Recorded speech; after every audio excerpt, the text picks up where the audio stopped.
আসসালামু আলাইকুম। সকল শিক্ষার্থীকে স্বাগত জানিয়ে শুরু করছি ম্যাথ ক্লাস। আজকে ম্যাথ ক্লাসে অষ্টম শ্রেণী গণিতের তৃতীয় অধ্যায় অনুশীলনী 3, পৃষ্ঠা নম্বর হচ্ছে 44, প্রশ্ন নম্বর হচ্ছে 14। তাহলে দেখো এখানে 14 নম্বর প্রশ্নে যা দেওয়া আছে, দেখো একটি আয়তাকার ক্ষেত্রের দৈর্ঘ্য 48 মিটার এবং প্রস্থ 32 মিটার 80 সেন্টিমিটার। ক্ষেত্রটির বাইরের চারদিকে 3 মিটার বিস্তৃত একটি রাস্তা আছে।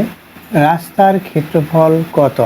দেখো এখানে আয়তাকার বলেছে এবং দৈর্ঘ্য কত 48 মিটার, প্রস্থ 32 মিটার 80 সেন্টিমিটার। আমরা মনে করি এখানে এটা মনে করি আয়তাকার ক্ষেত্র, এর দৈর্ঘ্য হচ্ছে 48 মিটার, মিটারে লিখি।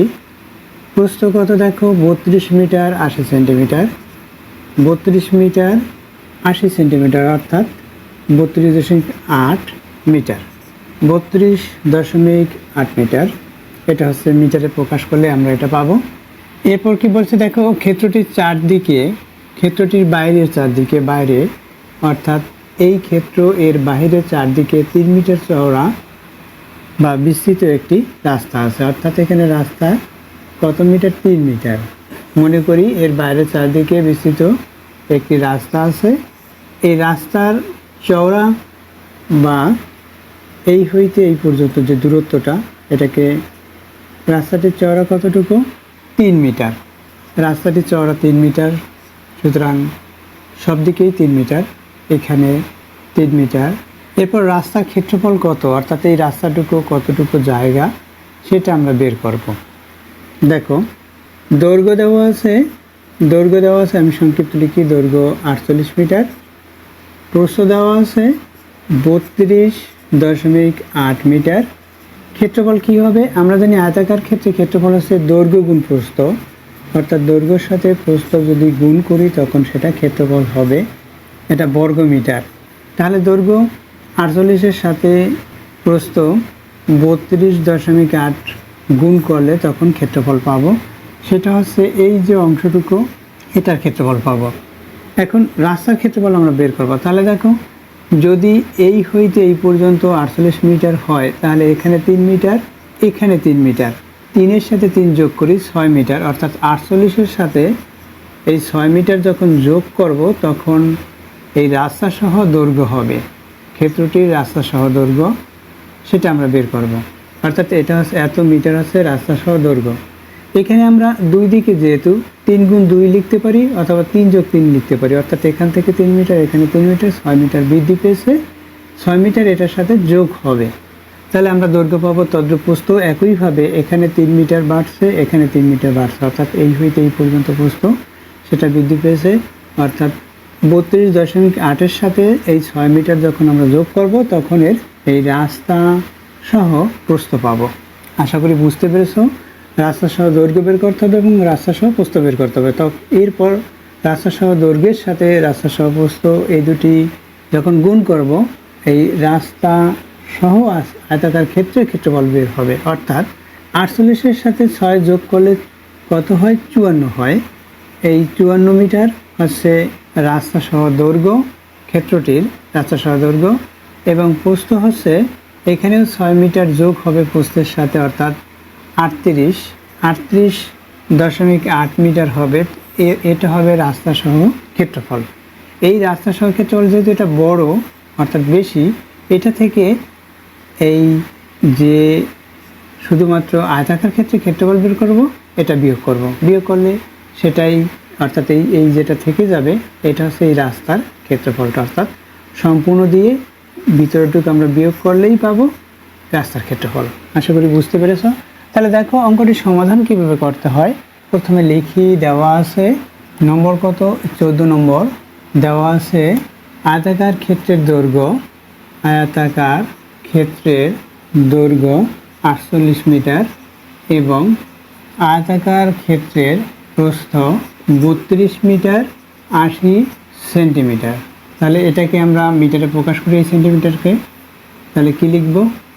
32 মিটার যোগ 80/100, এখানে মিটার হবে। আমরা জানি 100 সেন্টিমিটারে 1 মিটার, এখানে কি হবে? এখানে যেহেতু দিয়ে দেখিয়ে দেব 100 সেমি সমান 1 মি, অর্থাৎ 1 মিটার। এটার মাথায় আমরা থার্ড ব্র্যাকেটে এভাবে সাইড নোট লিখে দেব। ইকুয়াল কত হয় দেখো, এটাকে 80কে এটা দিয়ে ভাগ করলে 0.8 হবে, অর্থাৎ এই শূন্য বাদ যাবে ডান দিক থেকে। এই 8 এই শূন্য বরাবর যদি আমরা লিখি, প্রথমে লিখি 32, তারপর যোগ দেই। দেখো এই 8 এই শূন্য বরাবর লিখলাম, একের জন্য দশমিক, দশমিকের পূর্বে অবশ্যই একটা পূর্ণ সংখ্যা লিখতে হয় যা কোনো মান নেই, যা শূন্য। এটা লিখলাম, এটা হচ্ছে মিটার। যখন আমরা এটা যোগ করব, অর্থাৎ এটার সাথে এটা যোগ করব, তখন কি হবে 32.8 মিটার। এটা হচ্ছে প্রস্থ। এখন আমরা ক্ষেত্রফল বের করতে পারি। তাহলে ক্ষেত্রফল বের করার পূর্বে আমরা আয়তক্ষেত্রের ক্ষেত্রফলের সূত্রটি লিখে নেব। তাহলে লিখি, আমরা জানি আয়তক্ষেত্রের ক্ষেত্রফল বা আয়তাকার ক্ষেত্রের ক্ষেত্রফল, যে কোনো একই কথা লিখতে হবে। আয়তক্ষেত্রের ক্ষেত্রফল সমান, আমি সংক্ষিপ্ত লিখি এখানে, দৈর্ঘ্য গুণ প্রস্থ বর্গ একক। এটা যেহেতু সূত্র তাই বর্গ একক আমাদের লিখতে হয়। অতএব আয়তক্ষেত্রের ক্ষেত্রফল, অর্থাৎ আয়তাকার লিখতে পারি, আয়তাকার ক্ষেত্রের ক্ষেত্রফল সমান দৈর্ঘ্য কত পেয়েছি, দৈর্ঘ্য দেওয়া আছে যেটা সেটা লিখতে হবে। দৈর্ঘ্য আছে 48 মিটার গুণ প্রস্থ হচ্ছে 32.8 মিটার। এখানে এটাই মিটার, এটাই মিটার, মিটার সাথে মিটার গুণ করলে বর্গ মিটার হবে। আবার আমরা এখানে এককও লিখছি, বর্গ একক, এককে মিটার হয়, বর্গ মিটার, মি সংক্ষিপ্ত লিখি। এখন এখানে আমরা ক্যালকুলেটর ব্যবহার করব। ক্যালকুলেটর ব্যবহার করে যা পাই তা লিখি, অর্থাৎ 1574.4 বর্গ মিটার। এটা হচ্ছে ক্যালকুলেটর ব্যবহার করে পেলাম, এটার সাথে এটা গুণ করে এটা পেয়েছি। এখন রাস্তা সহ দৈর্ঘ্য এবং রাস্তা সহ প্রস্থ লিখব। আয়তাকার ক্ষেত্রের রাস্তা সহ দৈর্ঘ্য বা ক্ষেত্রটির রাস্তা সহ দৈর্ঘ্য, যে কোনো সংক্ষিপ্তভাবে লিখতে পারি। তাহলে লিখি আয়তাকার ক্ষেত্রের দৈর্ঘ্য, তাহলে আয়তাকার ক্ষেত্রের রাস্তা সহ দৈর্ঘ্য, আয়তাকার ক্ষেত্রের রাস্তা সহ দৈর্ঘ্য এখানে 48 মিটার যোগ, আমরা 3 গুণ 2 লিখতে পারি, 3 গুণ 2 লিখি এত মিটার। মিটারে আমি লিখে দেখো এখানে কত হয় সেটা আমরা হিসেব করে সরাসরি লিখে দেই। সমান দিয়ে 3 দুগুণে 6, 6-এর সাথে 8 যোগ করি 14, 14-র 4 হাতে 1, এই 4-এর সাথে যোগ করি 5 হবে এত মিটার, অর্থাৎ 54 মিটার রাস্তা সহ দৈর্ঘ্য পেয়েছি। এখন এবং আয়তাকার ক্ষেত্রের রাস্তা সহ প্রস্থ কত হবে, এখানে প্রস্থ কত ছিল 32.8 পেয়েছি।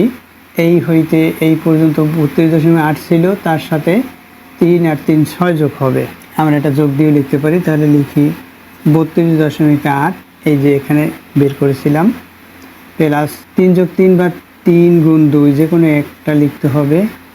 এটা সমান কত হয় আমরা হিসাব করি, এখানে তো মিটার, হিসাব করি। দেখো এখানে 6 যেহেতু পূর্ণ সংখ্যা, সেটা এই পূর্ণ সংখ্যার সাথে যোগ হবে, অর্থাৎ 38.8 মিটার। এখন এটা ক্ষেত্রফল বের করব, রাস্তা সহ ক্ষেত্রফল। অতএব আয়তাকার ক্ষেত্রের রাস্তা সহ ক্ষেত্রফল, আমরা রাস্তা সহ ক্ষেত্রফল বের করি, সমান দৈর্ঘ্যের সাথে প্রস্থ গুণ করব, যেহেতু আমরা সূত্র জানি। দৈর্ঘ্য হচ্ছে 54 মিটার গুণ প্রস্থ হচ্ছে 38.8 মিটার। এটা গুণ করলে বর্গ মিটার হবে। এখানে আমরা ব্র্যাকেট দিয়ে লিখতে পারি, না লিখলেও হয় ব্র্যাকেট দিয়ে, সরাসরি এভাবে লিখে রাখলেও হয় বর্গ মিটার। এখন এখানে কত হয়, এটার সাথে এটা গুণ করি, আমরা ক্যালকুলেটর ব্যবহার করতে পারি। কত হবে 2095, ক্যালকুলেটর ব্যবহার করে এটা পেলাম 0.2, 2095.2 পেয়েছি এত বর্গ মিটার। মি লিখে দেই, বর্গতে মানে মিতে মিটার লিখলাম, বর্গ মিটার, এত বর্গ মিটার।